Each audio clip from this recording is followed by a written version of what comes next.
The zero came out of nowhere. One moment I was scanning the endless blue expanse of the Coral Sea through my cockpit canopy, watching Lieutenant Commander Robert Dixon's SBD Dauntlesses banking ahead of us toward the Japanese carrier Shokaku. The next, tracers were zipping past my Douglas TBD Devastator like angry hornets, and my rear gunner, aviation radioman second class Harry Ferrier, was screaming into the intercom, "Zero on R6. Zero on R6. I yanked the stick hard left, feeling the torpedo bomber shudder as we dove toward the white-capped waters 8,000 feet below. Behind me, Ferrier's .30 caliber machine gun chattered to life, the spent casings raining down onto the cockpit floor. The metallic taste of fear filled my mouth as I fought to keep us airborne and alive on this morning that would change naval warfare forever. My name is Ensign William Evans, United States Navy, and I was flying from the deck of USS Yorktown CV-5 as part of Torpedo Squadron 5. What happened over the next 40 minutes would mark the first time in naval history that two fleets engaged each other without their surface ships ever coming within sight of one another. It was May 8, 1942, and we were about to write a new chapter in the Book of War. 3 days earlier, on May 5th, our task force had been steaming northeast through waters so blue they seemed almost artificial. Vice Admiral Frank "Jack" Fletcher commanded our operation from the heavy cruiser Astoria, while Rear Admiral Aubrey Fitch oversaw our carrier operations aboard Lexington CV-2. Together with Yorktown, we formed Task Force 17, hunting the Japanese fleet that intelligence reports said was pushing south toward Port Moresby. I'd been aboard Yorktown since December, fresh out of flight training at Pensacola, when the Japanese hit Pearl Harbor. Like most of the pilots in VT-5, I was green, 22 years old, with barely 200 hours in the TBD Devastator. Our squadron commander, Lieutenant Commander Joe Taylor, was an Annapolis man with weathered hands and eyes that had already seen too much. He'd gathered us in the ready room that morning as we departed Tongataboo. "Boys," he said, his voice carrying that particular gravity that veteran officers develop, "the Japs are making a play for Port Moresby. If they take it, Australia's front door is wide open." He pointed to the chart spread across the briefing table, his finger tracing the routes through the Coral Sea. "Our job is to find their carriers and put them on the bottom before they can support their invasion force." The intelligence was spotty, gathered from Australian coast watchers and long-range reconnaissance flights. We knew the Japanese had at least 2 fleet carriers, Shokaku and Zuikaku, plus the light carrier Shoho supporting their invasion force. What we didn't know was exactly where they were in the vast expanse of the Coral Sea, an area roughly the size of Texas. Commander Taylor assigned me to fly wing on Lieutenant John Larson, a veteran who'd been in the squadron since before the war. Larson was the kind of pilot who could put a torpedo through a keyhole in rough seas, steady, methodical, and utterly fearless. "Stick close to me, kid," he told me after the briefing. "The TBD's a good bird, but she's not forgiving if you get sloppy." The Devastator was indeed a demanding aircraft. Designed in the mid-1930s, she was already showing her age by 1942. With a maximum speed of just 206 miles per hour and armed with only 2 .30 caliber machine guns, one forward firing, one in the rear cockpit, the TBD required precise flying and perfect coordination to deliver her Mark 13 torpedo effectively. The torpedo itself was a temperamental weapon that had to be dropped from exactly the right altitude, speed, and angle, or it would either dive too deep or skip across the surface like a stone. Our torpedo bomber squadron consisted of 12 aircraft, each carrying a crew of 3, pilot, bombardier/navigator, and rear gunner/radioman.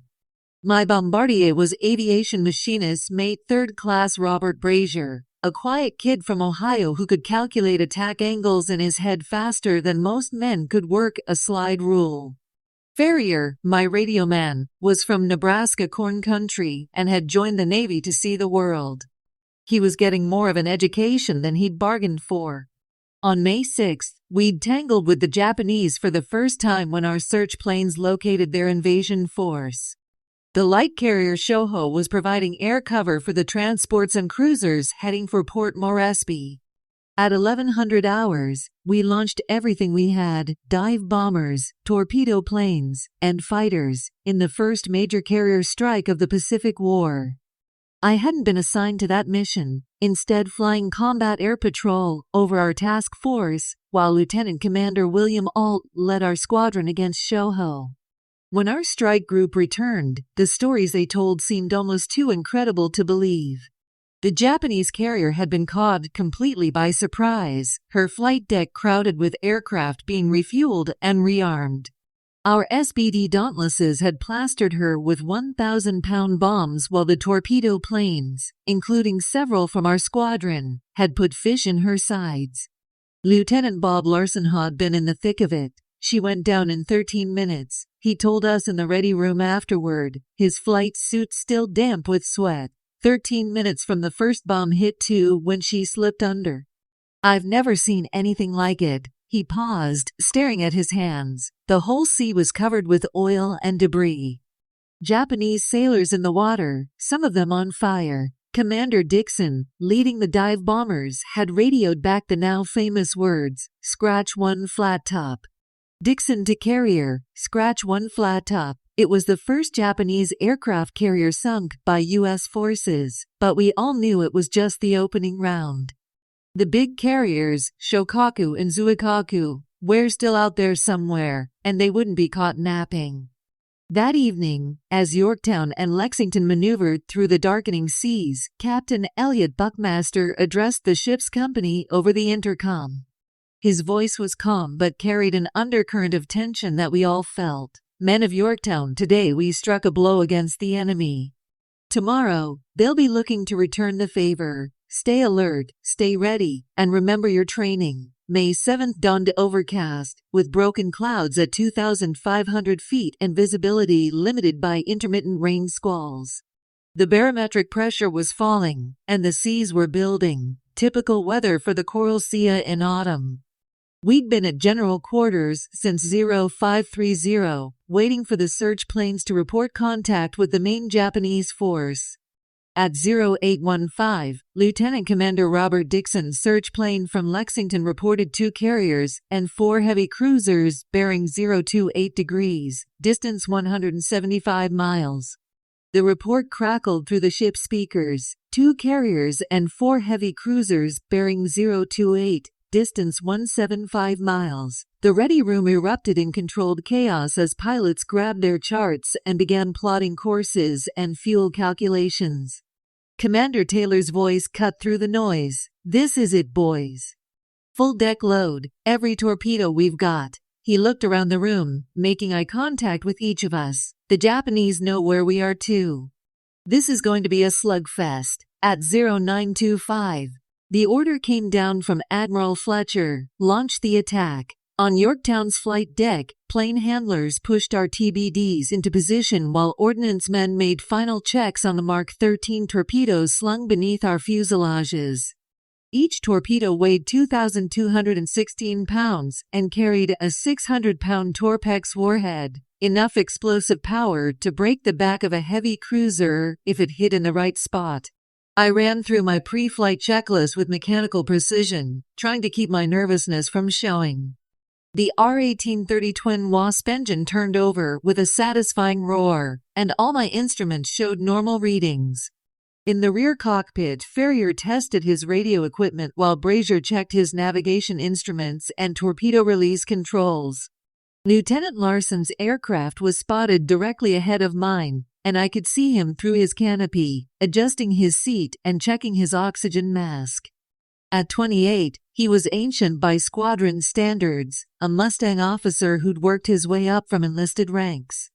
His steady presence was reassuring as we prepared to face the most heavily-defended targets in the Japanese fleet. The launch began at 1,000 hours. Yorktown's 27,000-ton bulk turned into the wind, her 4 massive turbines driving her through the swells at 27 knots to create the maximum wind over deck for takeoff. One by one, the SBD Dauntlesses roared down the flight deck and climbed away, followed by the 6 F-4F Wildcats of our fighter escort. Our turn came at 10:15. I advanced the throttle to full military power, feeling the Devastator strain against her wheel chocks as 850 horsepower pulled us forward. The flight deck officer dropped his checkered flag, the chocks were pulled, and we began our roll. The TBD was heavy with fuel and ordnance, using every foot of Yorktown's 809-foot flight deck before finally clawing into the air. Behind me, I could hear Farrier whoop with relief as we cleared the ship's island and began our climb. The formation assembled at 1,500 feet, with Lieutenant Commander Alt leading the dive bombers, followed by our torpedo squadron and the protective fighter escort. As we headed northwest toward the reported position of the Japanese carriers, I couldn't help but think about the symmetry of the situation. Somewhere out there, Japanese pilots were launching from Tyrone carriers, heading toward our task force with the same deadly intent. The flight took us over waters that seemed endless, broken only by occasional rain squalls that forced us to adjust our course. At 11:07, Lieutenant Commander Alt's voice came through the radio. Enemy carriers in sight, bearing 030, distance 30 miles. My heart began hammering against my ribs as I strained to see ahead through the haze. Then, through a break in the clouds, I saw them. 2 Japanese aircraft carriers in a defensive formation with their escorting cruisers and destroyers. Even from 20 miles away, they looked formidable, gray warships cutting white wakes through the blue sea, their flight decks busy with aircraft being launched for combat air patrol. "That's Shokaku and Zuikaku," Larson's voice crackled over the radio, just like the intelligence boys said. Beautiful sight, isn't it? Beautiful wasn't the word I would have chosen. Terrifying was more accurate. At 11:10 hours, Commander Alt began coordinating the attack. The plan was textbook. Dive bombers would attack from high altitude to draw the defensive fire and disrupt the carrier's operations, while we torpedo planes would come in low and slow to deliver the killing blow. The fighters would try to keep Japanese Zeros off our backs, but we all knew they'd be heavily outnumbered. "Torpedo planes, this is Alt. Begin your approach from the southwest. Dive bombers will commence attack in 3 minutes." I followed Larson as he began a gradual descent toward the wave tops, our formation of 12 TBD spreading out into attack formation. The Japanese fleet was still 15 miles away, but I could already see the dark puffs of antiaircraft fire beginning to bloom in the sky as their gunners found the range on our dive bombers. The next few minutes seemed to last forever. Flying at 150 feet above the water at 180 miles per hour, we were sitting ducks for any Japanese fighter that chose to make a firing pass. The TBD's top speed was barely fast enough to stay ahead of a Zero in a shallow dive, and our only defense was Farrier's single .30 caliber gun and whatever protection our escort fighters could provide. At 11:18, the Japanese found us. The first Zero came down out of the sun, its wings twinkling with muzzle flashes as 20mm cannon shells walked across the water toward our formation. Lieutenant Harold Ellison, flying number 3 position, took a cannon round through his engine and immediately began trailing smoke. I watched in horror as his TBD rolled inverted and smashed into the sea in a geyser of spray and flame. Zeros. Zeros everywhere. Farrier's voice was tight with controlled panic as enemy fighters swarmed around our formation like angry wasps. The sky filled with tracers, the sharp crack of cannon fire, and the deeper thrum of our escort wildcats trying to keep the Japanese fighters off our backs. I jinked left as another Zero made a head-on pass, feeling 7.7mm bullets punch through my port wing. The Japanese pilot was so close I could see his leather helmet and the rising sun painted on his fuselage before he flashed past and climbed away for another attack. My hands were slick with sweat on stick as I fought to maintain position in the formation while dodging the increasingly intense defensive fire from the carriers ahead. Shokaku was turning hard to port, trying to present the smallest possible target profile while her escorts threw up a curtain of anti-aircraft fire. The heavy cruiser Myoko was laying down particularly accurate fire, her 5-inch guns tracking our formation with mechanical precision. Black shell bursts began appearing all around us, each one a lethal blossom of steel fragments and concussion. At 11:25, with the range down to 3 miles, Commander Taylor gave the order to arm torpedoes and spread out for individual attacks. This was the most dangerous part. Each aircraft would have to make its attack run alone, maintaining straight and level flight for the final 30 seconds to ensure proper torpedo release. Larson peeled off first, diving toward Shokaku's port quarter with his torpedo armed and ready. I watched him boring in through the flak, his TBD seeming to hang motionless against the gray bulk of the carrier. At exactly the right moment, altitude 80 feet, speed 110 knots, range 1,000 yards, he released his fish and immediately began a hard climbing turn away from the carrier. The torpedo entered the water cleanly and began its run toward the target, leaving a white wake that pointed straight at Shokaku's engine rooms. For a moment, it looked like a perfect shot. Then the carrier's captain, anticipating the torpedo's track, ordered hard rudder to starboard. The Mark 13 passed harmlessly along the carrier's starboard side, its warhead failing to detonate even when it struck the hull at an oblique angle. My turn. I rolled into my attack, pushing the nose down to gain speed while Japanese gunners concentrated their fire on my lone aircraft.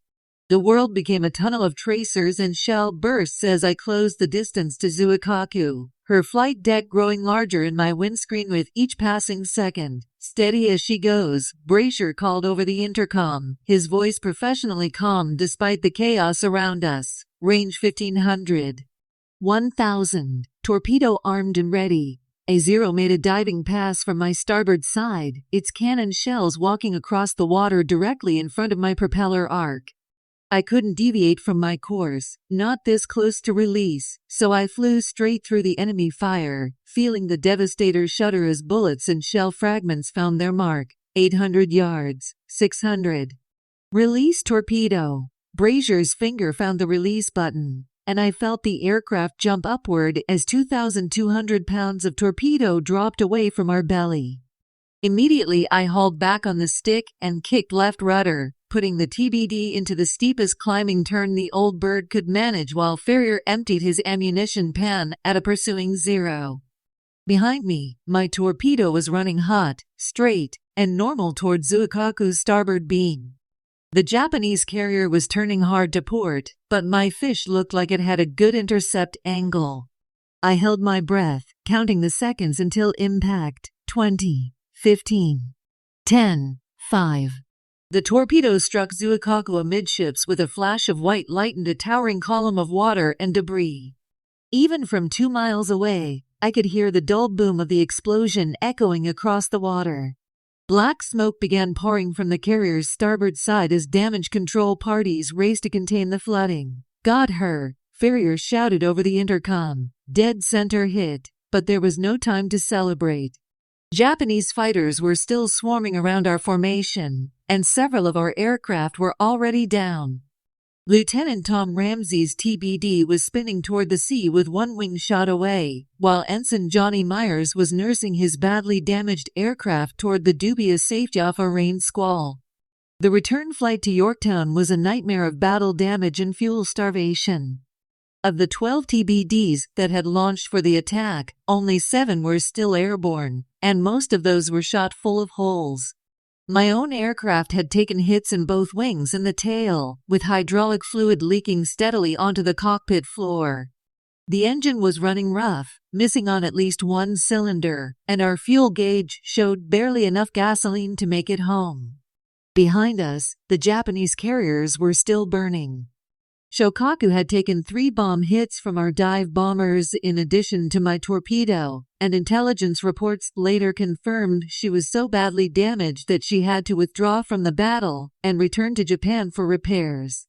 Zuikaku had escaped bomb damage but lost most of her aircraft and would also be forced to retire from the operation.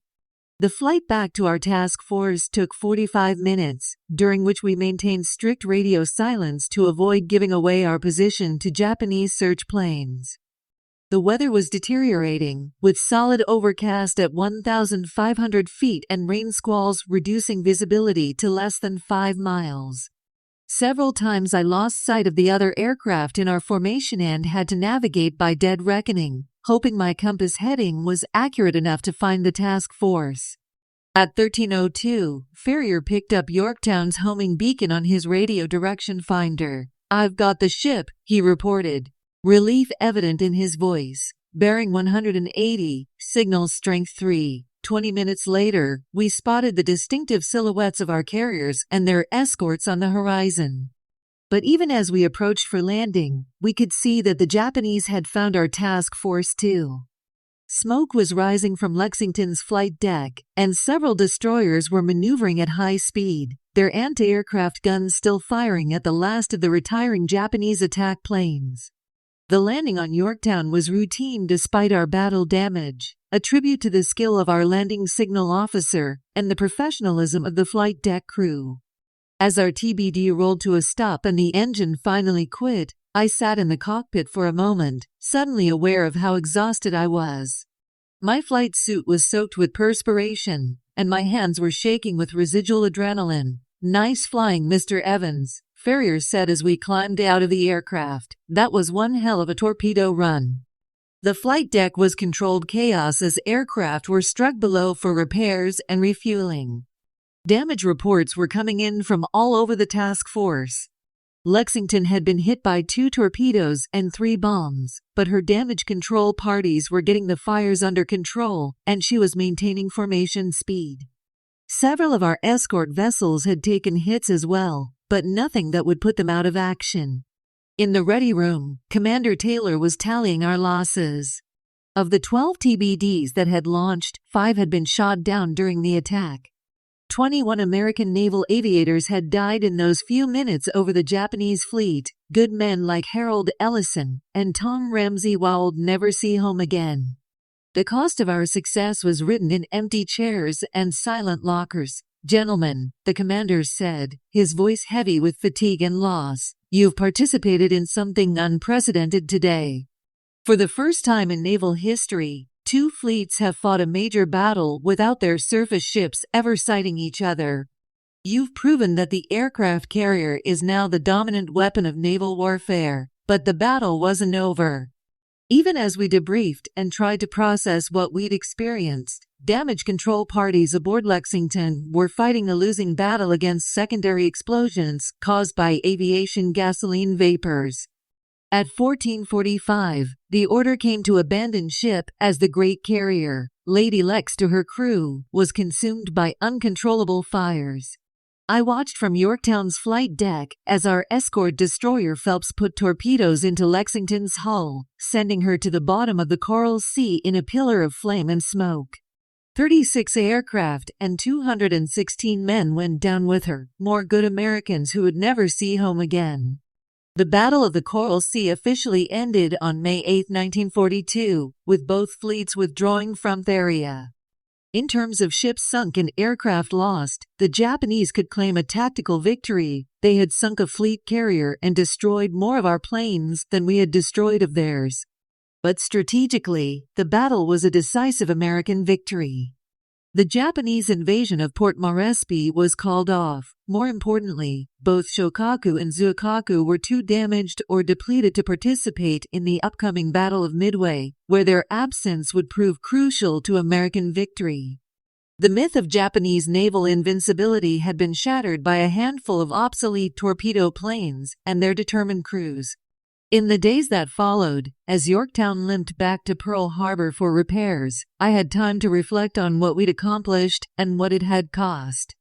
The TBD Devastator, that reliable but obsolescent aircraft that had carried us into battle, would soon be replaced by newer, more capable torpedo bombers. Most of the pilots who had flown her in combat would not survive the war. The life expectancy of a torpedo bomber pilot in 1942 was measured in months, not years. But on that gray morning over the Coral Sea, we had changed the course of naval warfare forever. The age-off battleship was ending, and the age of the aircraft carrier had begun. The Pacific War would be decided not by the big guns of surface fleets, but by the skill and courage of naval aviators flying from mobile airfields made of steel and determination. Lieutenant Bob Larson put it best as we sat in the ready room during the long voyage back to Pearl Harbor, writing letters to the families of the men we'd lost. "You know, kid," he said, looking up from his difficult task, "they'll write books about what happened out there, but they'll never be able to capture what it was really like, the fear, the confusion, the split-second decisions that meant the difference between life and death." He was right, of course. No amount of historical analysis could capture the metallic taste of fear as enemy fighters dove out of the sun, or the satisfying thump of a torpedo leaving its rack, or the terrible beauty of a great ship dying in the blue waters of the Pacific. Those experiences belonged to us, to the men who had been there, who had seen the elephant and lived to tell about it. The strategic significance of the Coral Sea battle became clear in the weeks that followed. Admiral Yamamoto's plan for expanding Japanese control in the Southwest Pacific had been stopped cold. The invasion transports had turned back to Rabaul, and the Japanese combined fleet was forced to revise its anti-air strategic concept for the Pacific War. More immediately, the battle had demonstrated the effectiveness of coordinated carrier airstrikes against heavily defended targets. The tactics we developed over the Coral Sea, simultaneous high and low altitude attacks to overwhelm enemy defenses, would become the standard for American naval aviation throughout the rest of the war. But victory had come at a price that was almost too high to bear. Of the 142 aircraft that Yorktown and Lexington had carried into battle, 74 were destroyed or damaged beyond repair. More painful was the loss of experienced aircrew, men like Commander William Alt, who led our dive bombers with skill and courage until his SBD was shot down during the attack on the Japanese carriers. The Japanese losses were equally severe. In addition to the sinking of Shoho and the severe damage to Shokaku, they had lost 92 aircraft and many of their most experienced pilots. These were irreplaceable losses for a nation whose industrial capacity was already strained by the demands of a global war. 60 years later, as I write these words in the comfort of my study in San Diego, the events of May 8, 1942, seem both impossibly distant and vividly immediate. The young ensign who flew that TBD Devastator through the flak over the Japanese fleet was a different person, braver perhaps, or maybe just too inexperienced to understand the full magnitude of what we were attempting. The Pacific War would continue for 3 more years, with battles that dwarfed the Coral Sea in scale and intensity. Midway, the Philippine Sea, Lake Gulf, each would see larger fleets and more aircraft than had fought in that first carrier versus carrier engagement. But none would match the historical significance of what happened in those waters between Australia and New Guinea. The men I flew with that day, those who survived the war, went on to distinguished careers in naval aviation. Some became admirals, others airline pilots or test pilots or instructors who passed on the lessons we'd learned at such terrible cost. But we all carried with us the memory of that morning when we proved that American naval aviation could stand against the best the Japanese had to offer. The TBD Devastator was retired from frontline service 6 months after the Coral Sea, replaced by the faster, more heavily armed TBF Avenger. But the old bird had done her job when it mattered most, carrying her crews into harm's way with a reliability that more than compensated for her tactical shortcomings. Those of us who flew her remember her with the affection reserved for old friends who never let you down when you needed them most. As for the men we lost, Harold Ellison, Tom Ramsey, Bill Alt, and all the others whose names are engraved on the memorial walls at Pensacola and Pearl Harbor, they remain forever young in memory, frozen at the moment of their greatest contribution to the cause of freedom. Their sacrifice purchased the time and space America needed to mobilize her industrial might and turn the tide of the Pacific War. The Battle of the Coral Sea was the first step on the long road back from Pearl Harbor, proof that American fighting men could match the Japanese warrior spirit with superior technology, better training, and unshakable determination. It was fought by citizen soldiers who had been farmers and mechanics and college students just months before, men who learned their deadly trade in the crucible of combat and paid for their education with blood. In the end, that may be the most important lesson of the Coral Sea, that ordinary Americans, when faced with extraordinary circumstances, are capable of extraordinary courage. The freedom we defended that day in the skies over the Pacific is the same freedom that allows me to tell this story now, to honor the memory of those who did not return, and to ensure that their sacrifice is never forgotten. The carriers are gone now, Yorktown sunk at Midway, just a month later, Lexington resting forever on the floor of the Coral Sea. The aircraft have long since been scrapped or relegated to museums. The men who flew and fought and died in that distant battle are mostly gone as well, their stories fading with each passing year. But the spirit they embodied, the willingness to face impossible odds for a cause greater than themselves, that spirit lives on. It lives on in every American who chooses service over safety, duty over comfort, sacrifice over self-interest. It lives on in the knowledge that freedom is never free, that liberty must be defended by each generation, and that the price of that defense is always paid by the young men and women who answer their country's call. On May 8, 1942, in the blue waters of the Coral Sea, American naval aviation came of age. We proved that day that the United States Navy could project power anywhere in the world, that American technology and American courage were more than a match for any enemy. The victory was costly, but it was complete, and it was just the beginning.